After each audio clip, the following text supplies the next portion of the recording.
Bien, entonces la pregunta sería, así como habíamos visto, ¿sí? Bereshit bara Elohim, ¿sí? Lech lecha Abraham, ¿sí? ¿Se acuerdan? Vayera Jehová, ¿sí? Hayei Sara. Después habíamos visto cuál era la otra, Toldot le Isaac, ¿sí? Y por último, habíamos dicho Vayetse, o sea, y salió. ¿Quién había salido? Escapando de su hermano, Vayetse, Jacob. ¿Se acuerdan? Entonces, la pregunta es, si todas las porciones comienzan, ¿sí? Apaguen sus micrófonos, ¿sí? Apaguen sus micrófonos. Si todas las porciones comienzan, ¿sí? Las palabras más relevantes del texto citado, ¿sí? Ya hemos visto, ¿sí? Ejemplos como Bereshit bara Elohim, ¿sí? Acabando con Vayetse Jacob, ¿sí?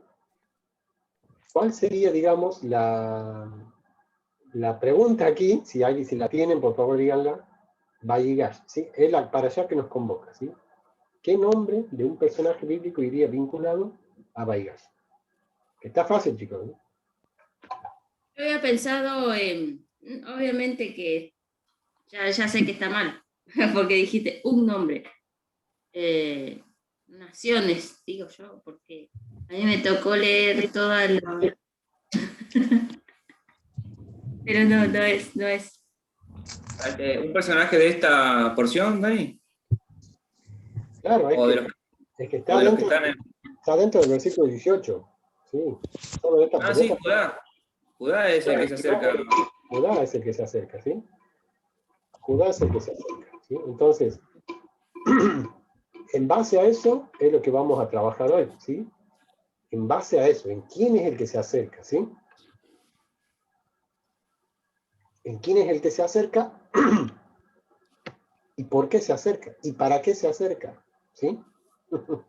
Eso es lo que vamos a trabajar hoy, chicos. Vamos a seguir. Miren. Vaigash, Yehudá, ¿sí? Vaigash, Yehudá. Se acercó Yehudá, ¿sí? Que en realidad, ¿sí? En realidad, la hermana Clara quiere decir algo. No. Ah, he visto una manito levantada ahí de un ícono. Sí, pero porque estoy tocando, porque no sé si me vieron. Yo quería saludar. Ya va Shalom, hermana, ya va Shalom. No sabía si estaba allá o escuchaba nada más.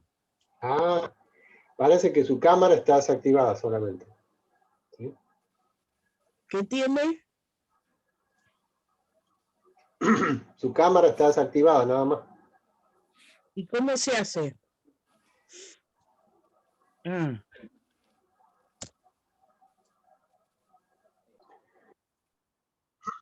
Entonces, si nosotros tenemos, ¿sí? Para allá, Baigash, ¿sí? Y conforme a lo que venimos aprendiendo, así que las palabras más relevantes de la porción son las que le van a dar nombre a esa porción, ¿sí?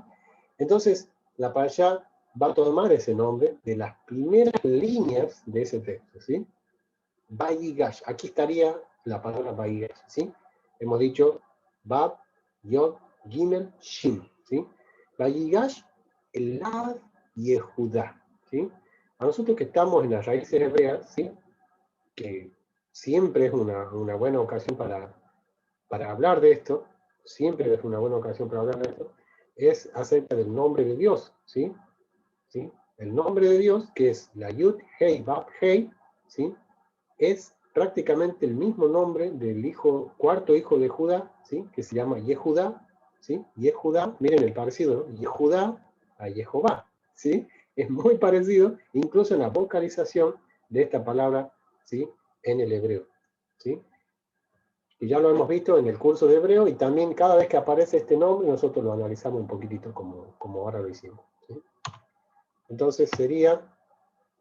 esta es la forma sin vocales, ¿sí?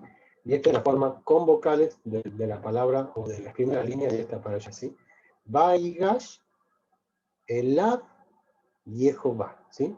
Perdón, Vaigash, Elad, Yehudá, ¿sí? Yehudá, ¿sí? Es el nombre del cuarto hijo de Jacob. Él es increíblemente, chicos, venimos hablando de José y todos creemos que José es el protagonista principal, pero aquí como que Judá como que toma muchísimo protagonismo, ¿sí? en lo que va a venir a continuación. ¿Sí? Entonces ya tenemos las primeras líneas de la parashá, y ahora comprendemos por qué la parashá se llama Vaigash, ¿sí? Y no porque a Esdras se le haya puesto de que la parashá se iba a llamar Vaigash, solamente que él lo diga, sino porque es la palabra más importante, ¿sí? Que no tan solo tiene significado a lo que acontece dentro de la porción, sino que tiene un significado profético, ¿sí? Que es acercarse al Mesías, al Salvador. Entonces sería, ya yendo nosotros, formulando más el versículo 18 en el original, dice, Vaigash Elaf Yehuda Vayomer, ¿sí? ¿Qué quiere decir? Y se acercó Yehuda y le dijo, se acercó Yehuda a él y le dijo, ¿sí? ¿Puedes repetir versículo 18, Ruth? Génesis 44, 18, ¿sí? Vamos a ver qué dice. Y se Entonces Yehudá se acercó a él y dijo, ay, Señor mío, te ruego que permitas que hable tu siervo una palabra en oídos de mi Señor, y no se encienda tu enojo contra tu siervo, pues tú eres como Faraón. Increíble. Amén. Entonces vamos a ver un poquito, ¿sí? Alguien va a preparar, ¿sí? Segunda Samuel 10:13, ¿sí? Otro hermano va a preparar Josué 14:6, y otro hermano va a preparar Primera de Reyes 18:36, ¿sí? Para enriquecer más este estudio, y vamos a ver lo siguiente, ¿sí? En la Biblia hebrea, el verbo aquí es nagash, ¿sí? ¿Sí? El verbo hebreo para acercarse es nagash. Lo que pasa es que este verbo se puede usar en tres diferentes ocasiones, ¿sí? Se puede ocupar como para acercarse a guerrear, ¿sí? Y aquí voy a hablar un poquito del Midrash, háganme acordar solamente. Acercarse a guerrear, acercarse para hacer reconciliación, ¿sí? O teshuvah, y lo otro es acercarse para orar, ¿sí?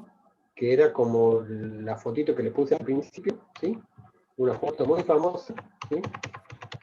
No sé si la alcanzaron a ver, aquí está en el margen inferior derecho, ¿sí? Sí. Es acercarse con teshuvah, acercarse con arrepentimiento, ¿sí?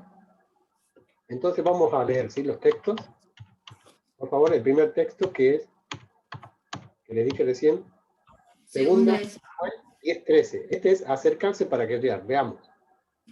Y se acercó Joab y el pueblo que con él estaba para pelear contra los sirios, mas ellos huyeron. Entonces ahí tenemos la misma palabra en el hebreo, nagash. O sea, yo quisiera que lo veamos después en el original hebreo, ¿sí? Vaigash, Joab, ¿sí? Se acercó Joab, se acercó Joab, pero no se acercó para decir voy a intervenir por mi hermanito, ni nada. Se acercó para guerrear, como dice el texto. Si lo puedes repetir, Juan. Sí, y se acercó Joab y el pueblo que con él estaba para pelear contra los sirios, mas ellos huyeron delante de él. Baruch Hashem. Entonces tenemos el primer ejemplo de Vaigash, ¿sí? Que es acercarse, pero no para perdón ni para, sino para guerrear. Ahora vamos para reconciliación, ¿sí? Josué 14:6. Este es un Vaigash para reconciliación, veamos. Y los hijos de Judá vinieron a Josué en Gilgal, y Caleb, hijo de Jefone, Neseo, le dijo, tú sabes lo que Jehová dijo a Moisés, varón de Elohim, en Cades Barnea, tocante a mí y a ti. Bien. Ahí vemos en contexto. Obviamente lo vamos a analizar después en contexto, ¿sí? Cómo hay un acercamiento de reconciliación, ¿sí? ¿Qué estaba aconteciendo allí? ¿Me aguardan un momento? Voy a traer mi Biblia. Caleb recibe a Hebrón. Y vamos leyendo Primera de Reyes 18:36. Cuando llegó la hora de ofrecerse el holocausto, se acercó el profeta Elías y dijo a Jehová, Jehová, Elohim de Abraham, de Isaac y de Israel, sea hoy manifiesto que tú eres Elohim de Israel y que yo soy tu siervo, y que por mandato tuyo he hecho todas estas cosas. Bien. Vemos, como pusimos, es un acercamiento para rezar o para orar, ¿sí?, a Dios. En acercamiento, como dijimos en la foto principal, o sea, la foto portada sería de esta porción, un acercamiento distinto en cada una de las tres ocasiones, ¿sí? Como habíamos dicho de Caleb, heredando la tierra de Hebrón, ¿sí? Ahí, cuando dice vinieron a Josué, ¿sí?, ahí se está ocupando, ese vinieron se tenía que haber traducido, chicos, si pueden comparar versiones ahora, lo hacen, ¿sí? Una versión de Biblia que haya ocupado bien la palabra Nagash allí, en el versículo 6 de Josué 14:6, ¿sí?, donde dice, y los hijos de Judá se acercaron a Josué. Pero increíble el parecido que tiene esto, porque nosotros vemos en la parasha Vaigash a Judá acercándose a José, y en este texto vemos a los hijos de Judá acercándose, nada más ni nada menos que a Yehoshua, el guerrero, ¿sí? No sé si tienen otra versión por ahí, la Kadosh, otra versión que puedan leer Josué 14:6.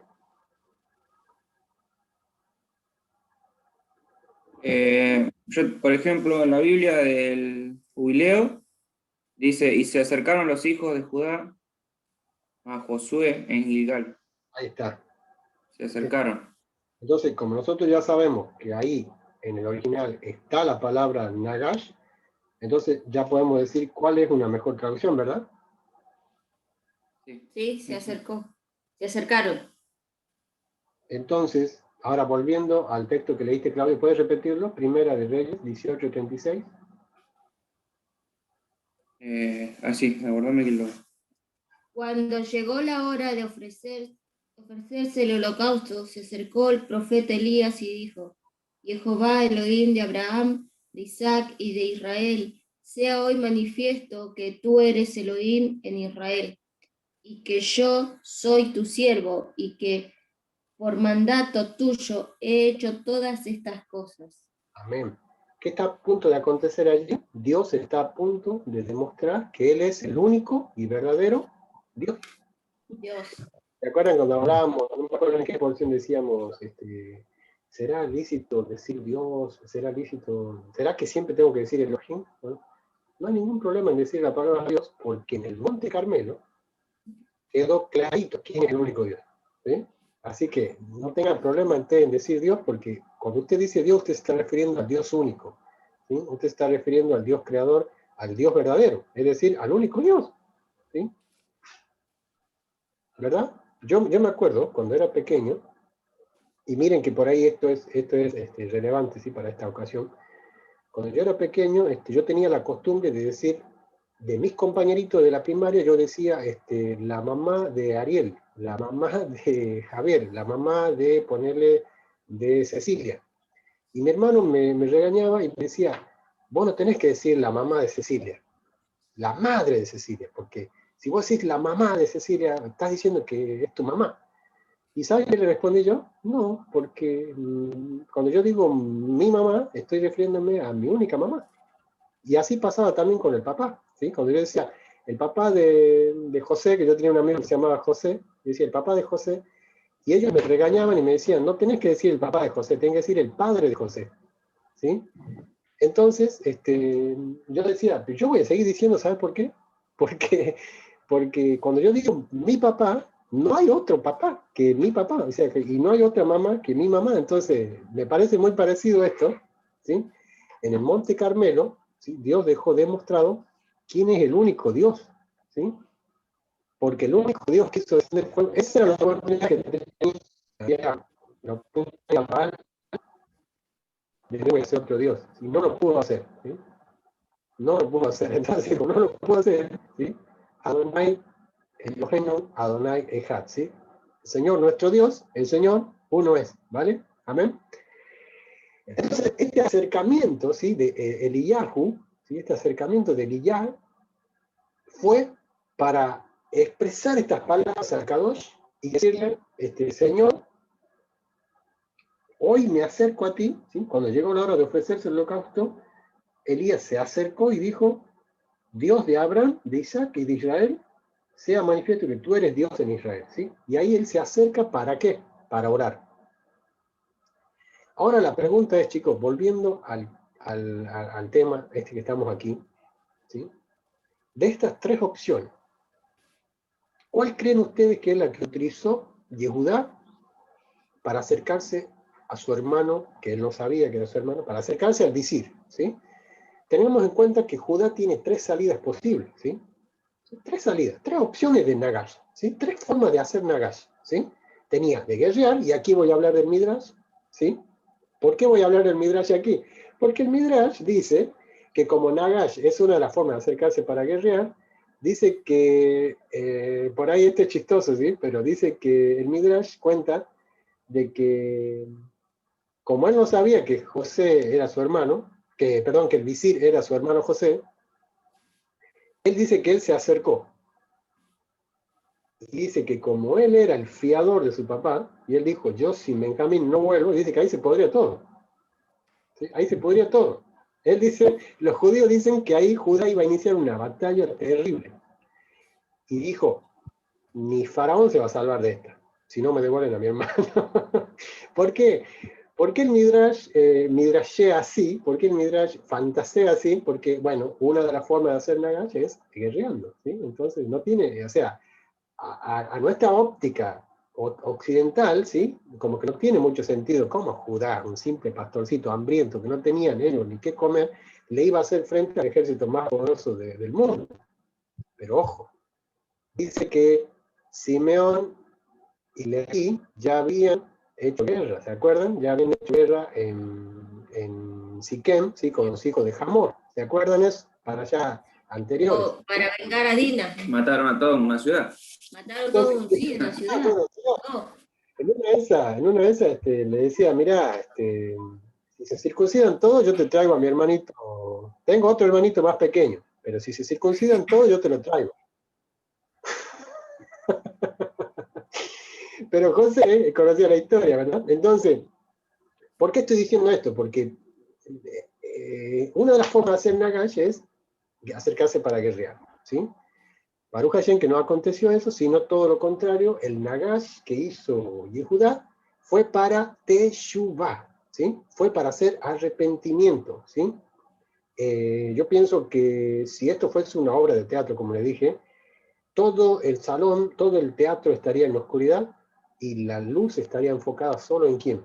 En Yehudá, ¿sí? ¿Vieron esa luz blanca, esa luz redonda, así que alumbra siempre al protagonista de la obra, ¿no? O sea, y era Judá el que tenía que hacer las cosas bien, y las hizo bien, porque él dijo, me voy a acercar, pero dice, déjeme mi Señor, en el hebreo ahí dice Adoní, ¿sí? Que ya lo van a ver en el trabajo práctico que yo les prometí para hoy, a los chicos del curso, que van a ver, dice Adoní, ¿sí? Él está diciendo mi Señor a su hermano, cumpliendo la profecía, ¿sí? Baruch Hashem, porque no aconteció de una manera mala, sino buena, todo para bien. El Señor pudo cambiar todo para bien, porque Judá se acercó, pero se acercó para demostrarle al gran visir que él iba a ser el fiador de su hermano y de su padre, ¿sí? Diciendo, ¿se acuerdan cómo terminó la porción anterior, verdad? La copa fue hallada en el costal de ¿quién? De Benjamín. ¿Sí? ¿Por qué José eligió el costal de Benjamín para poner la copa? ¿Por qué no eligió el de... Porque él quería dejarlo a él ahí prisionero, ya quería quedarse con él. Para probar a los demás hermanos que hacían al verlo en problemas a su hermano. Claro. Muy bien. En esta ¿Qué pasaba, pasaría lo mismo, ¿no? ¿qué pasaba, por ejemplo, si la copa era hallada en el costal de Rubén, por ejemplo? No pasaba nada porque era mayor de edad y no era de mucha, ¿cómo se llama? Mucha influencia para su padre, capaz que le daba igual, pero como Benjamín era el amado de su padre, el protegido, lo que ellos envidiaban cuando José estaba en ese puesto, yo creo que no iba a ser muy relevante la situación. Pero como fue con Benjamín, se produjo algo. Desesperación en los hermanos.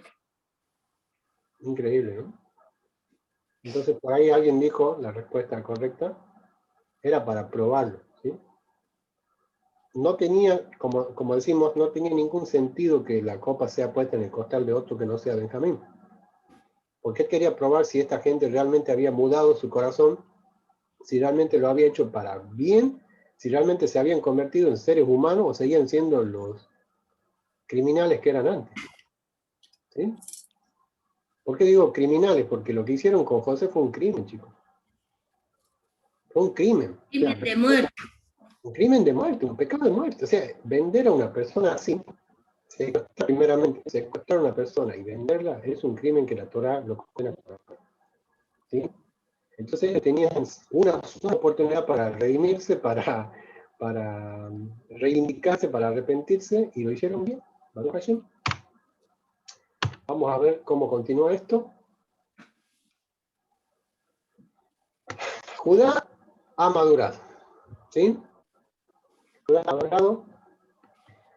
Judá ya no es el joven inconsciente que deja a su hermano en un pozo y después lo vende a los mercaderes. ¿Sí? Judá ya está demostrando que ha cambiado. ¿Sí? Y piensen en eso, chicos. Piensen en Judá. Piensen en todos estos ítems que estamos leyendo. ¿Sí? Judá ha madurado. Judá ya no es el joven inconsciente que deja a su hermano en un pozo y después lo vende. ¿Sí? Piensen en Yeshua. Piensen en el judaísmo ortodoxo y piensen en Yeshua. Judá, hoy por hoy, saben que Yeshua murió por nosotros. Saben que Yeshua murió y dio su vida. ¿Qué hacen ellos con eso? No acreditan en eso. No tan solo que no acreditan en eso, sino que te venden. Lo que ellos no creen, te lo venden. Sí, es verdad. Antes de la pandemia, ¿sí? Muchísima gente, católica, evangélica, ¿sí? Visitaban Israel, ¿sí? Viaje turístico, 100%, ¿sí? Con el único fin de conocer la tierra de Jesús, ¿sí? Comerse el pescado de Pedro en el mar de Galilea, ¿sí? No sé si escucharon hablar del pescado de Pedro, ¿sí? Es un plato que se sirve en el barco cuando uno hace turismo en Israel, en el mar de Galilea, ¿sí? Se llama el pescado de Pedro, es un plato especial. ¿Sí? Con una moneda dentro del Facebook. Sí, exactamente. Es un plato, pero tradicional de Israel. O sea, te venden el pescado de Pedro, pero dicen que Pedro nada que ver. Dicen que Pedro era un judío loco que se hizo mesiánico, ¿sí? Que acreditaba en ese tal Jesús, ¿sí? Vamos a ver nosotros con un judío maduro, ¿sí? Madurado, que ha madurado, que ya no es joven, ¿sí? Inconsecuente, ¿sí? Que no piensa en las consecuencias, y que vende a su hermano, ¿sí? Porque Yeshua es su hermano, y que lo está vendiendo ahora mismo, ¿sí? Para que Jesús, para que Yeshua HaMashiach se manifieste, Judá tiene que mudar de ese pensamiento, tiene que mudar de esa forma de ser, ¿sí? Tiene que demostrar ese transformar de su corazón y decir que no tan solo que ya no lo va a vender, que no lo va a dejar tirado en ese pozo, sino que Judá tiene que arrepentirse para que el visir se dé a conocer. ¿Sí? Yehudá, yo digo que Yehudá tiene la llave del retorno de Mashiach. Y ahí está. Pasan y pasan los Yom Teruah y Yehudá no se arrepiente. Y Yehudá no se arrepiente. Y Yehudá no hace Teshuvah. Y Yehudá no se acerca porque Yehudá tiene que hacer Baigash. ¿Sí? Y lejos del pensamiento cristiano, o incluso que se ha metido también en las raíces hebreas de decir que Jesús puede venir en cualquier momento, ¿sí? Lo cual no es cierto, ¿sí? Que como predican en el Evangelio, que Jesucristo puede venir hoy mismo. Nada que ver, ¿sí? La Biblia dice que Dios no se maneja así, la Biblia dice que Dios se maneja con sus tiempos señalados, con sus moedín, con sus citas señaladas, ¿sí? Y esa cita señalada para que Él regrese se llama la fiesta de trompeta, ¿sí? La fiesta de Yom Teruah. Por eso estoy diciendo que pasan y pasan los Yom Teruah, pasan y pasan las fiestas de octubre, septiembre, que es la fiesta del otoño, ¿sí? En Israel, y Yehudá no hace Teshuvah. O sea, Yehudá tampoco hace Baigash, no se acerca al gran visir. ¿Sí? Veamos, Dani, sí, yo lo que por allá estabas diciendo de que es cierto que Judá no todavía tiene esa dureza para acercarse a José, por decirlo así, o a Yeshua, sí, y como yo creo que se tiene que dar, esa es la clave, ¿no? Que Yehudá se tiene que acercar. Pero como no se quiere acercar, tiene que pasar algo, tiene que despertarse una hambruna, por decirlo así, ¿no? Para que pueda ocurrir todo esto. Es una serie de eventos que hoy la hermana Ruda había preguntado, y por allá la respuesta de cómo vamos a darnos cuenta está en Zacarías 12, ¿sí? Que habla de la liberación futura de Jerusalén, y el profeta narra de que la tierra de Israel es como una piedra pesada para las naciones. Entonces se tienen que dar un montón de sucesos para que pase esto, y en el verso, creo que lo más llamativo de Zacarías 12, eh, eh, es cuando él dice que va a derramar su espíritu de gracia. Y mirarán a mí, al que vendieron, si le podemos decir, y llorarán. Entonces creo que ese es el quiebre ahí está la teshuvá de Judá. ¿Cómo nos vamos a dar cuenta cuando realmente pasen todas estas cosas de que Judá tenga que ser rodeada por los ejércitos y ellos se vean solos en ese momento y digan, bueno, o sea, tiene que haber un proceso de arrepentimiento de él, de haber vendido también a su hermano, ¿no? De que ese hermano que él vendió es el que lo va a terminar ayudando, porque en sí José termina ayudando a toda la familia, y cómo Yeshua va a interceder por Judá en el momento, tanto por Judá, o sea, por todos, ¿no? Pero en este momento le toca a Judá, ¿no? Del proceso para provocar la segunda venida de él, para provocar que José se quite las ropas, ¿no? Las ropas egipcias que le pusieron, o greco-romanas. exactamente. Porque nosotros no nos tenemos que, obviamente, no tenemos que orar por la paz de Jerusalén, pero no nos tiene que sorprender de que todo el mundo le dé la espalda a Israel, ¿sí? Ustedes sabían que Argentina tristemente está entre los países que votaron en contra de Israel, ¿sí? Todo el mundo le da la espalda al pueblo de Dios, ¿sí? Tienen un antisemitismo disfrazado de antisionismo, ¿sí? Que es, yo pienso que la carta magna del diablo, ¿sí? Disfrazar el antisemitismo con antisionismo, ¿sí? Que mata de la misma manera que el antisemitismo. ¿Mm? Pero no nos tiene que entristecer, creo que los tengo a todos frisados, no sé si estará bien la conexión. Ah, Sí, vale, vale, así es. vale. Pensé que se había, de verdad se quedaron todos quietos. No nos tiene que sorprender, ¿sí? Que veamos a Israel siendo atacada, ¿sí? En gran manera, ¿sí? Por el tema del terrorismo, ¿sí? En Medio Oriente, porque son cositas que si no se dan, ¿sí? Si no se dan, Israel o Yehudá, ¿sí? Que tiene el nombre de Estado de Israel, pero es Yehudá realmente, ¿sí? Es Yehudá, no va a ser Teshuvah. Si ellos, miren chicos, si el hambre no azotaba Canaán, ellos nunca iban a ir a Egipto a buscar pan. No sé si me explico, ¿sí? Y nosotros, ¿qué veces hemos dicho si éramos Dios? No, ¿cómo vendría hambre? Tanta gente va a morir, tanta gente se va tantos animales van a morir, tanta gente va a pasar por necesidad. Pero si esa hambre no venía, como dijiste Juan, ¿sí? El hambruna, el hambre, si esa hambre no venía, Jacob jamás iba a enviar a sus hijos a buscar alimento, y el visir iba a morir como un virrey de Egipto y listo, y ahí se terminaba la historia, ¿sí? Pero no fue así, o sea, Dios envió esa gran hambruna para que todo esto tenga su lugar, ¿sí? Para que todo esto tenga su lugar en la historia, y de la misma manera, ¿sí? Miren, yo voy a citar a Javier Palacios, un siervo de Dios que predica las raíces también. Él dice que Israel está muy confiada, ¿sí? En su ejército. Vamos, chicos, tiene un ejército top 10, ¿sí?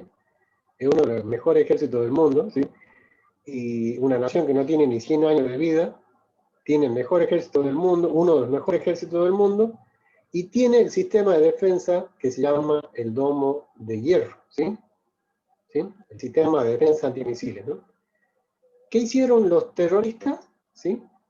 Ellos hicieron lo que yo le llamo, yo le llamaría el modo tortuga marina, ¿sí?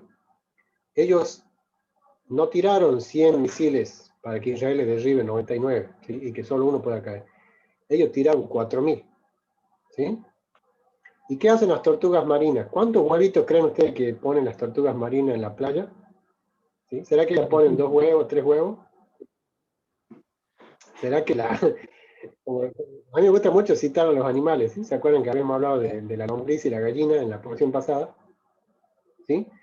Entonces las tortugas marinas colocan miles de huevos, ¿sí? Entre todas ellas colocan miles de huevos, para que al menos unas cuantas puedan llegar al mar, ¿sí? Algunas cuantas cuando ellas eclosionen, puedan llegar. ¿Por qué? Porque tienen cangrejos, gaviotas, ¿sí?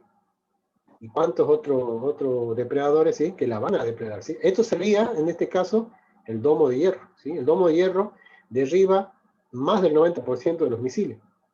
Y dice Palacios el Oro que Israel está muy confiada en su domo de hierro y en su ejército, y ellos tienen para confiarse, ¿sí? Ellos tienen para sacar chapa, decir, tenemos defensa, pero ellos, al aferrarse tanto en sus soldados, que es uno de los mejores ejércitos del mundo, como le dije, y en su sistema de defensa antimisiles, que es el sistema, el domo de hierro, ¿de quién se estarían ellos despojando? ¿De quién se estarían olvidando? ¿Sí? ¿De quién creen ustedes que ellos se estarían olvidando? No se están acordando de alguien tan importante de el Dios de Israel. No, ellos están confiando en sus fuerzas y no... ¿Fuerza?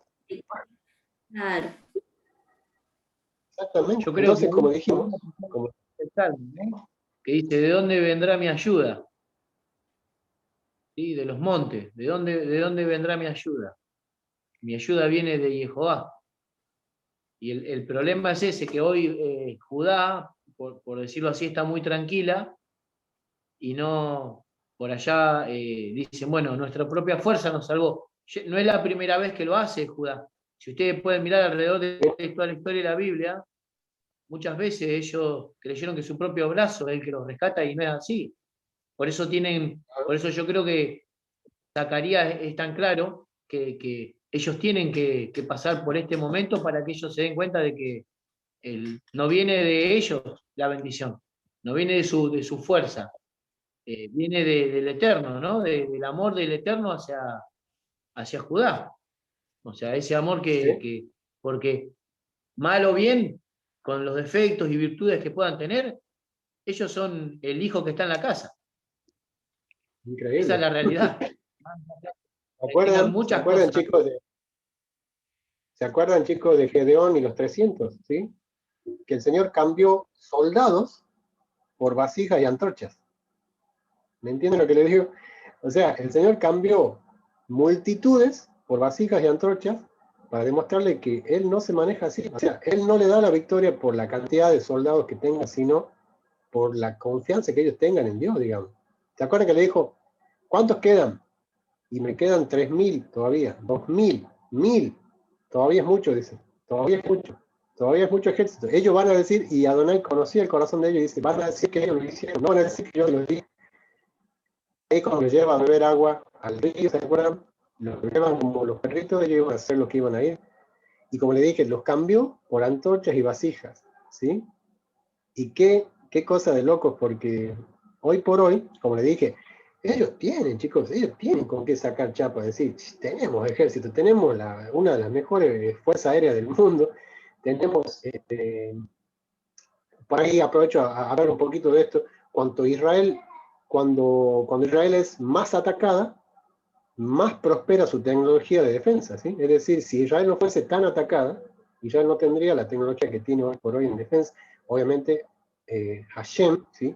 Es quien los ayuda, Adonai quien los ayuda, quien los bendice, no por nada le da la victoria. Israel, con el corto tiempo de vida que tiene este Estado moderno, 73 años, nunca ha perdido una guerra, ¿sí? Todas las guerras que ha librado las ganó todas, ¿sí? Incluso sus primeras guerras cuando tenía horas de vida, ¿sí?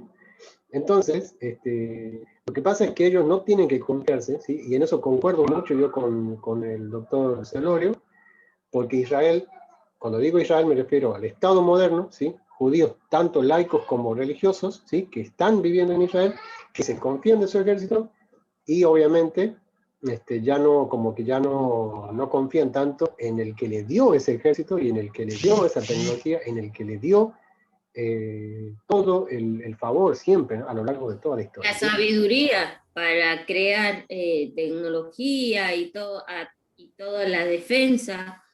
Tienen mucha sabiduría, pero se olvidan, como decís, del principal, de la cabeza, del importante.